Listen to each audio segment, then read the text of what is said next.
so much. And of course, our campaign manager that has been putting things together. You know, I'm sure you all saw our campaign. You all saw how wonderful it was. So please jam your hands together for Comrade Honorable Dr. Pastor David T. WPP! Redefining narratives! WPP! Redefining narratives! Thank you so much. And I would like to make reference of our PRO and our secretary. The last campaign we did, it was a little bit under the weather, but now you can see his face. Your shoe show. Your face shine. So please jam your hands together for our PRO and our secretary in the person of Mr. Gil Sonny Samuel. Redefining narratives! Redefining narratives! And of course, the last person on my list, our second PRO, my baby. Please jam your hands together for Rose King. Redefining narratives! White Progressive Party! Redefining narratives! Thank you. Thank you so much. And don't forget, we are here to do with final analytics. Thank you. Okay. We would like to call on the chairperson of the Green Democratic Party to come to the podium and introduce his party members and the presidential candidate. Now they will clap for me. Hey.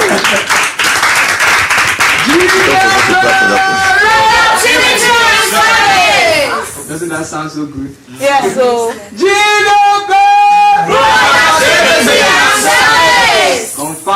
Confirm. Yeah, so. All right, good evening, ladies and gentlemen, fellow Nigerians. God bless you. Thank you for joining us tonight. Of course, you are tuned in to Witness Revolution in the Making. Yes. My name is Honorable Valentine Ekojoka. Okay. One and only one from Asian Southeast, Edo land, reformative. And I remain the national chairman, Green Democratic Party, standing for productivity and service. Yes. Here to rescue Nigeria back from the shackles to the top of where it's supposed to be. Yes. So. Productivity and service. Of course, I have my amiable, delectable, indefatigable party members here today. If you take a look to my right hand side, you could just see color like rainbow. With a shine, with a represent, with a Torian. Yes. Starting from my vice chairman, that's in dope now. I mean, just take a look now. I never want vote or self because when you look the way we dope, Nigeria don't dope already.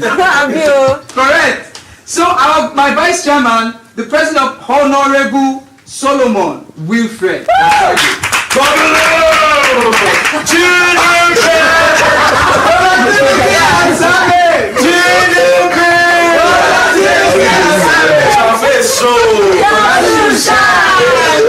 You know, if you hear something too much,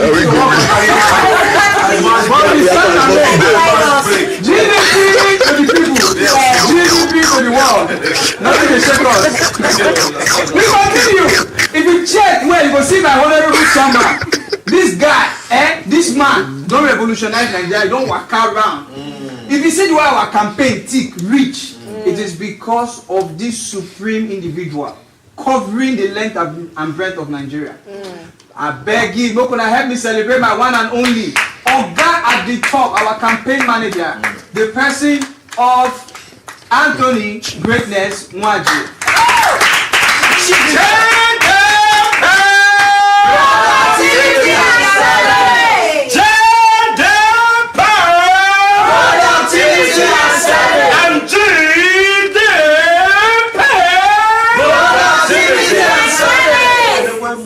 When you see a true son of the soil, you will know. Yes. Always representing. And that is what Nigeria needs at this time. Yes, I continue. If you look right, you go see the woman who represent our party. Yes. Everywhere green. One singer for Nigeria say, that land is green, is green. And that is what we have come to do, to make Nigeria green. Because our national flag now green, white, green. Now why we be Green Democratic Party? Ladies and gentlemen, help me celebrate this beautiful amicable, indefatigable, incredible. In fact, all the boo where you know. Look her from top to bottom. Madam Dame. Mercy Ifunanya Ajike. Our women leader. GDP. Productivity and service. GDP. Productivity and service. Good women. Power to the women. Now so we dey carry everybody along. Yes. The young, the old, the male, the female. We represent everybody. With GDP, everybody they covered. We continue. Our Secretary General will make everything they happen for this party. We know they miss one detail. When we don't write them, it they happen. As they go, we they move with protocol. We they observe everything. The one and only ever done skip. Confirmento confirm. Kishi. Urola Fadeko.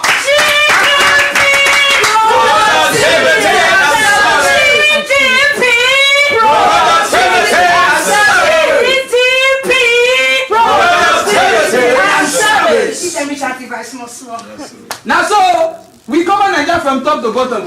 If you go north, you go find us. If you come south, you go see us. Yes. West Tunko, we dey here. More come finish from east. Now that one take me to the next person for here. Chineke Mo. I don't enter the language. It's just like they vibrate. I can't wait to enter the hem of affairs. Yes. When I go see say as green they everywhere. Now so green they cover everywhere. Yes. East, north, west, south, we full ground brekete. Ladies and gentlemen, my honorable vice president. Yes. Now we might not be man, no. You remember what I talked before? Say we cover everywhere. We not a joke. We not going to complain. All the way from the eastern part of Nigeria, the ever radiant yellow pawpaw,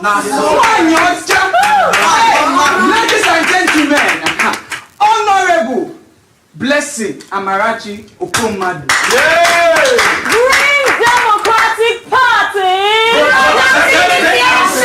GDP. My people. Yes, so and to the grand finale. We need to stand up. Hey, the ultimate number one. When we say we want restructure, we know the joke. Yes, so. Oh, and I don't know how this thing they do me now. See, Nigeria is saved already. Yes. And they tell you the truth, Nigeria don't save already. And when I talked before, I still they maintain them again. Say as we cover everywhere, we cover everywhere. Our Dansky Presido, one and only, all the way from everywhere for Nigeria, because you can see your name, covering the length and breadth, the incredible, the amazing, the indefatigable, the fantastic, the wonderful, the I don't finish. Oh, ladies and gentlemen, Mona help me jam on our hands. But we bring our president, Nnamdi Owolabi Stevie, honorable, Egbe, one and only. Siasi Joe, Siasi Fan, the president of Mr. President. Dosa! GDP! Productivity and service. GDP! Productivity and service. Nigeria, I greet you. Great Nigeria people! Great Nigeria people! Great Nigeria people! Thank you. God bless you now. Stay safe. God bless Nigeria and God bless us all. amen.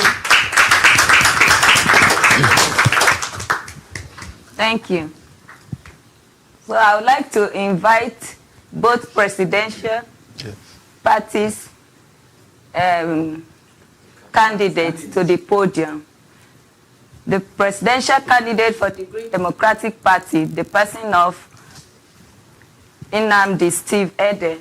Can you please take the stage?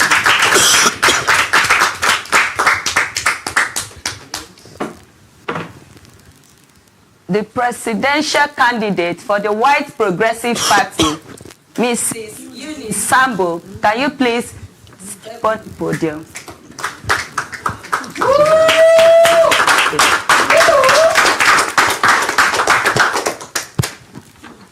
Thank you very much. Please put your hands together again.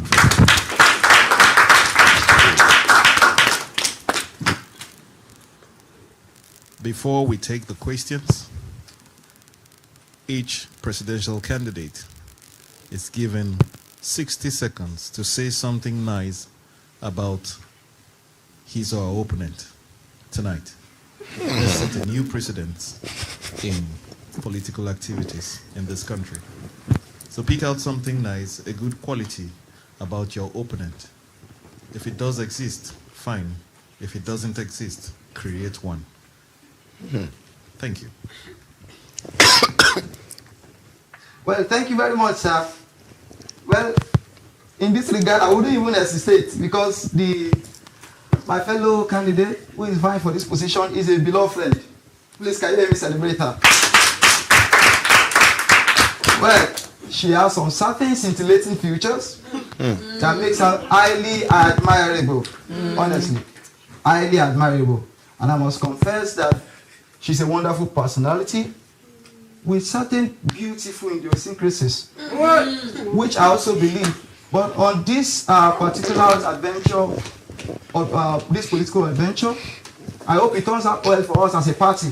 But at the same time, I'll acknowledge that we have a wonderful figure, beautiful, delectable, amiable, and a very, very wonderful woman as the candidate.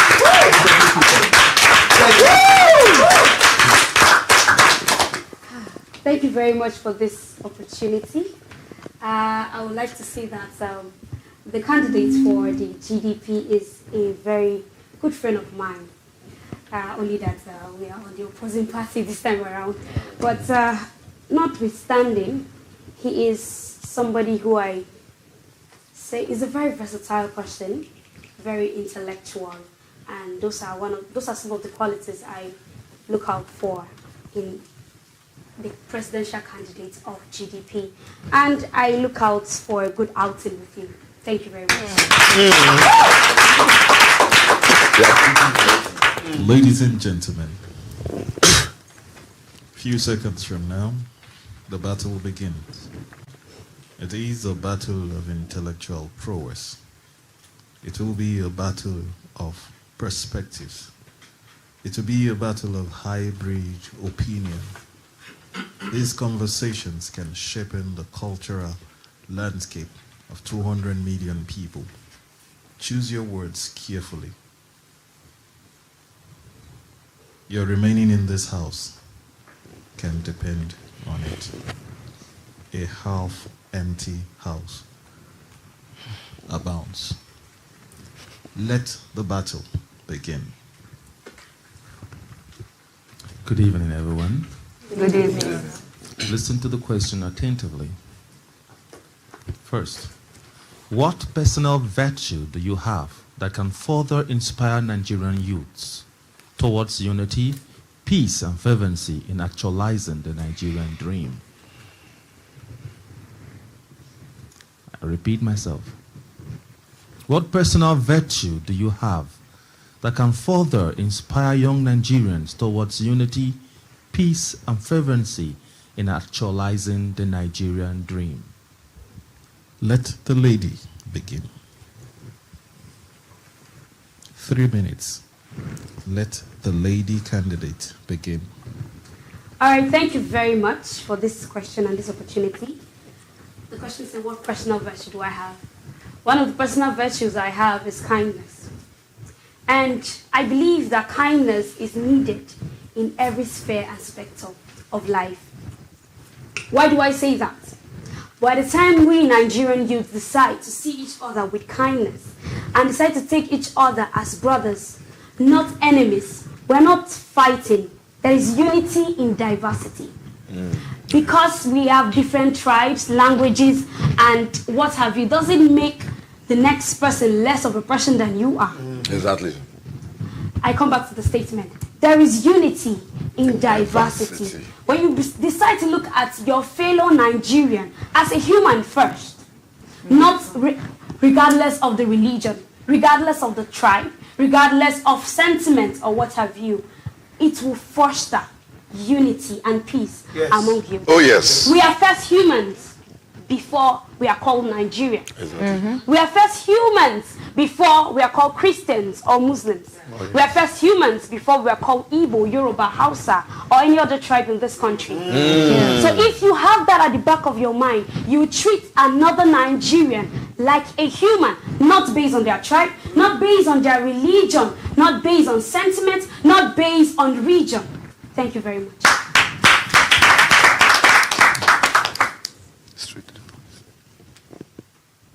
Thank you. First, I must say that Nigeria started off as a diverse nation, diverse entity with different diverse culture and religion. We must also understand that diversity is a blessing. Though we wrote on a marriage of inconvenience as based on the amalgamation of 1914, but it is because our diversity has been mismanaged, then it has become a divergence today. Yes, sir. Now, as a person, I believe I am a detribalized person. I have in my name a Yoruba and an Igbo name. Yes. I originate from the eastern part of Nigeria. Yes, I have a Yoruba name. And in fact, I have two Yoruba names. And also, on the heel of my attempt to get married to a woman, I have also indulged the place of my friend to stand as my groomsman. And my said friend is from the northern part of Nigeria, a Muslim. His name is Sharif Muhammad. I believe he's watching now. By the grace of God, whichever time he comes, he will be standing as my groomsman. I believe that as long as Nigeria is concerned, the sanctity of human life supersedes religious or ethnic sentiment. Yes. Major Kaduna Ezogu said that the problem of Nigeria is political saboteurs and swindlers who use our religious and ethnic possession and connection to cause disunity. Yes. But we must remember that we are one people, one nation.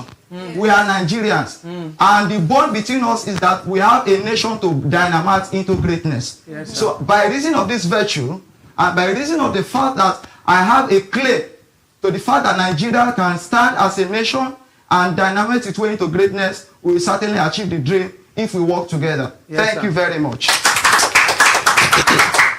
Please put your hands together for them. Thank you.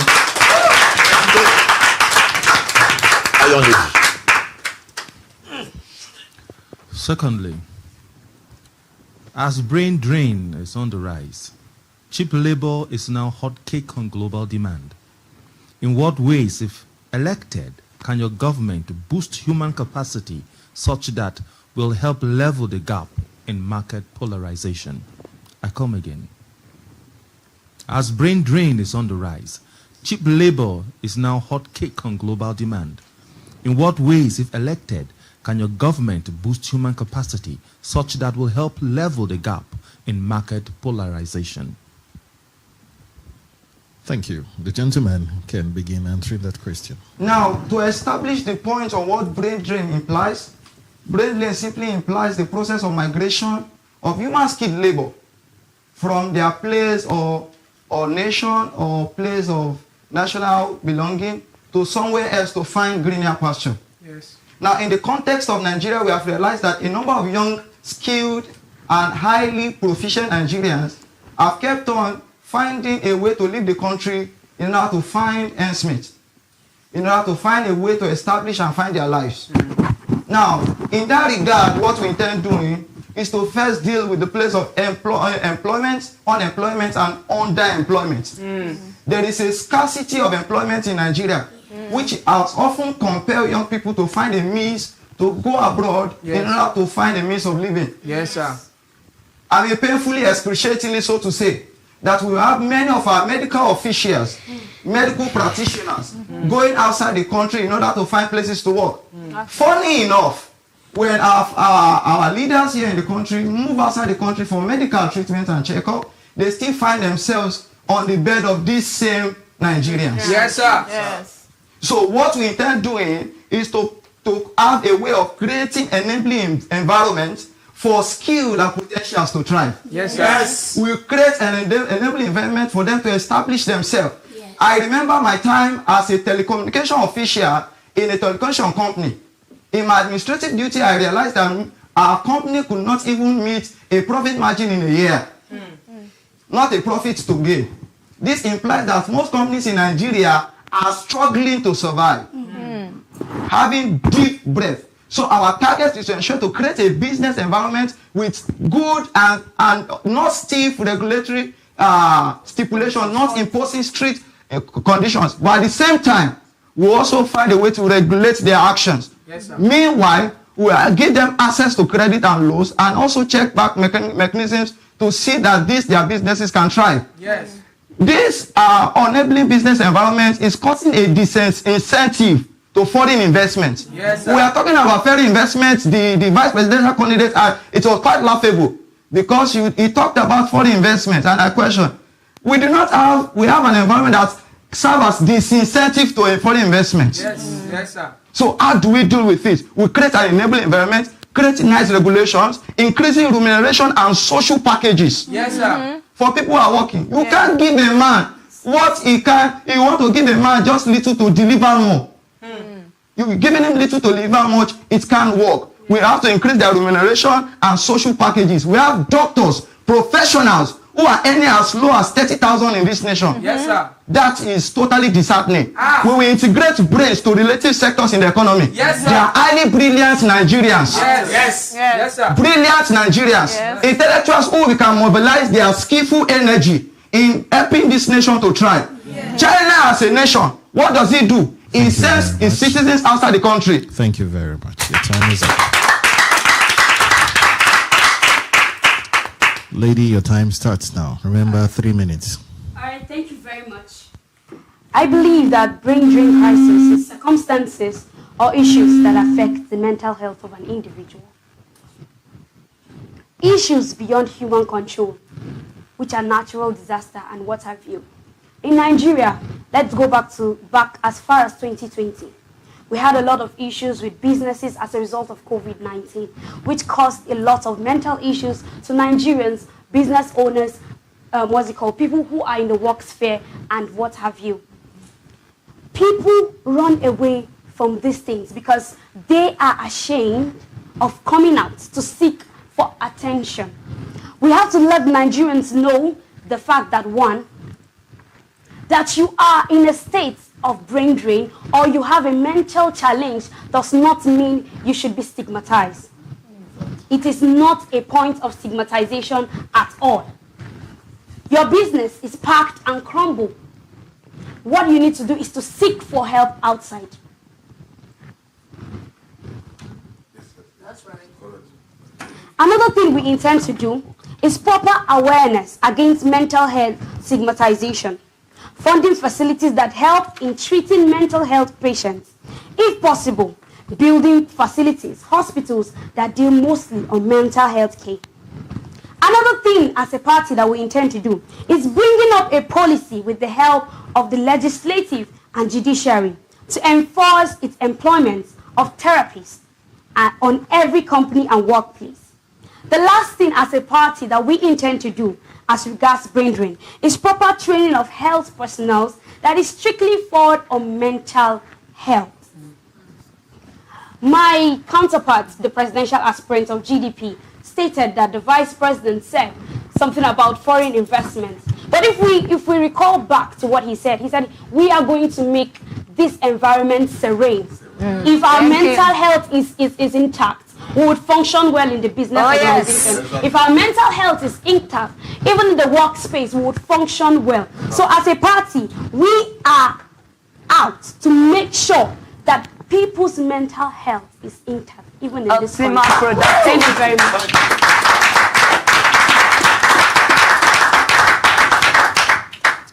Thank you very much, Your Excellencies.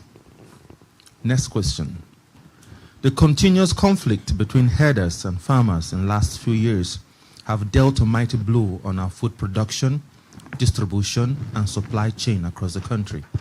In what ways will your government tackle this menace without affecting our peaceful coexistence? I repeat myself. The continuous conflict between herders and farmers in the last few years have dealt a mighty blow on our food production, distribution, and supply chain across the country. In what ways will your government tackle this menace without affecting our peaceful coexistence? Can the lady begin answering the question?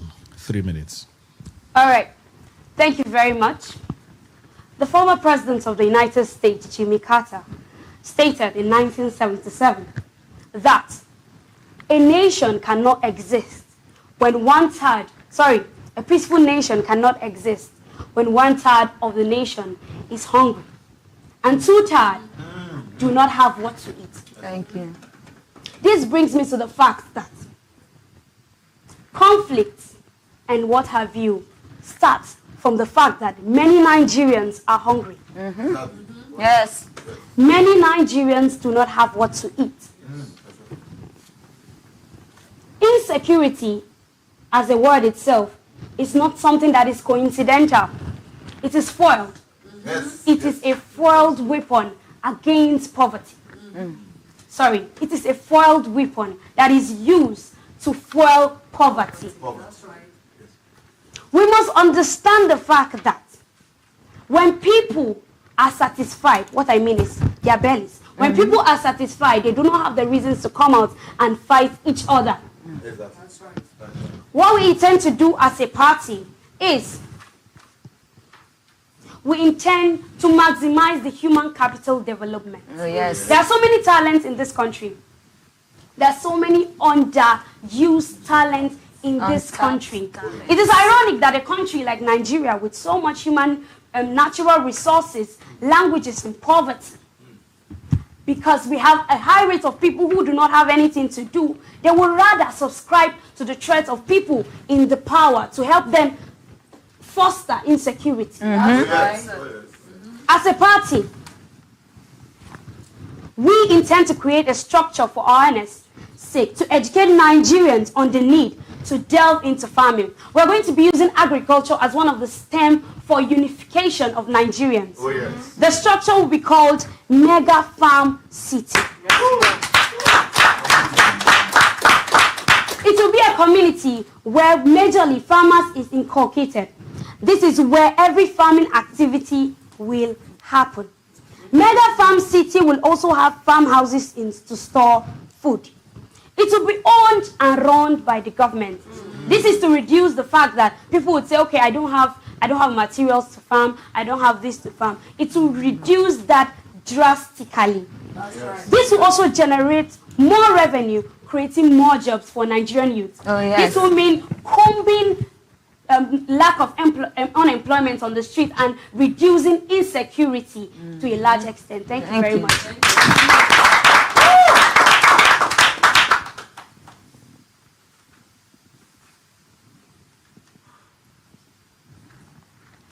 You may proceed, sir. All right. Thank you, sir. Now, before I go, let me set a background and precedence. I don't think my fellow presidential candidate got the question right. Now, you said farmers and others crisis. That is fundamental. Number two, how can we solve the problem so there will be peaceful coexistence? We are all aware in this nation that we have seen continuous encroachment of herdsmen into farmlands in several parts of the nation. We have seen the brazen level of open grazing in a modern world in Nigeria. That is totally poor. Most nations are already adopting ranching as a form of livestock farming. Yes, sir. That is one way to tackle the case of disputes on land. Yes, sir. Yes, Farmer others are trying to protect their cow and give them life, give them food by encroaching into innocent farmers' land. Yes. And in the process, they are killing farmers. Now, what is the implication? The implication is that farmers will not be able to go to farm. Yes. Now, as a result of that, it will lead to food scarcity. Yes. When there is no food security, the meaning is that there is food scarcity because farmers can't go to farm. A very good example is Benue State. We have seen that in Taraba, where farmers are crying out loud, shouting to the heavens that they can't go to their farm because of insecurity as a result of the continuous encroachment and nomadic movement of herdsmen and their livestock. What are we going to do? We are going to adopt ranching to settle the herdsmen in order to take care of their livestock. Secondly, we will ensure that we adopt the best legal machinery and framework to settle land disputes among tribes, so that no tribe will ventilate grievance by shooting or attacking anyone. And also, what we are going to do is to stay up agricultural reforms. We need to preserve our products. As farmers are producing and harvesting their crops, there are no ways to preserve them. We will create collection centers across the state, because what we project as a nation are the things we see in the states. We will ensure that in each state we have collection and preservation centers of our agricultural produce. Now we are also going to integrate agricultural technology, creating an integration system into the agricultural sector for our agricultural graduates. Once you graduate from the agricultural school, you are sent out to the field and put on good job placement, and you get better remuneration. Finally, we have a farmer database in order to have a full capturing of all our agricultural personnel. So all the farmers, whenever we want to give them loan or grant, we will have their database and send it to them, so that nobody will take it and siphon it into their purse. Thank you very much. Thank you very much. Please put your hands together for them. The next question. Thank you very much. Listen to the question attentively. What are the first 3 things you are going to do to raise Nigeria's confidence in the global community? I repeat myself. What are the first 3 things you are going to do to raise Nigeria's confidence in the global community? The gentleman can begin answering. All right, thank you very much. In this angle, with regards to building confidence, every nation must understand that in Africa, Ugugu wa Thiong'o made several of his forums, he made it clear that what Africa needs is to ensure that it has a self-concept, self-image, and self-confidence. Africa continues to crawl along the line of Western nations, losing its self-image and self-determination, and keeps on going cap in hand in order to survive. Now, but let you understand this, that the best way a nation can build its confidence is when each citizen, number one, can find a way to fulfill their destiny in that nation. Number one. Number two, the destiny of any nation, any future of a nation, is the youth, the young people. The young people in Nigeria form the majority bloc of the nation. What do we need to do? Empower the young people by the process of human resource management. As a human resource manager, the process of human resource management includes, number one, you recruit them, you equip them with certain skills, and give them the necessary corporate objective to follow. By reason of that, they inculcate the national values on which to operate. From there, they understand the feel and pulse of the nation. Number three, we will cause a rehabilitation, regeneration, and integration of skilled cyber criminals into our ICT sector. Now, please listen and get this clearly. In Russia, what Russia did clearly was this. They went ahead to pick cyber criminals. It used to be a den of cyber criminals, but what they did was to bring them and train them. Taking out, it implies an entrepreneurial study. It implies that you are creating out of a decrepit metal an edifice. Like you have, for example, a house. Very dirty metals, you make out of it beautiful something. Now, just like a clay, you mold something beautiful out of a clay. That's how nations do. They help their young people to understand the field and train them and bring out the energy in them so that they can have a place. Thirdly, another thing is to ensure that we have an educational reform that will permit for skill development and mind reformation. How do I mean? We have 6334 educational pattern. We are going to change it to 53313. What do I mean? 5 years in primary school, 3 years in junior secondary, 3 years in senior secondary, 1 year compulsory skill development and mind information institute, which you must attend.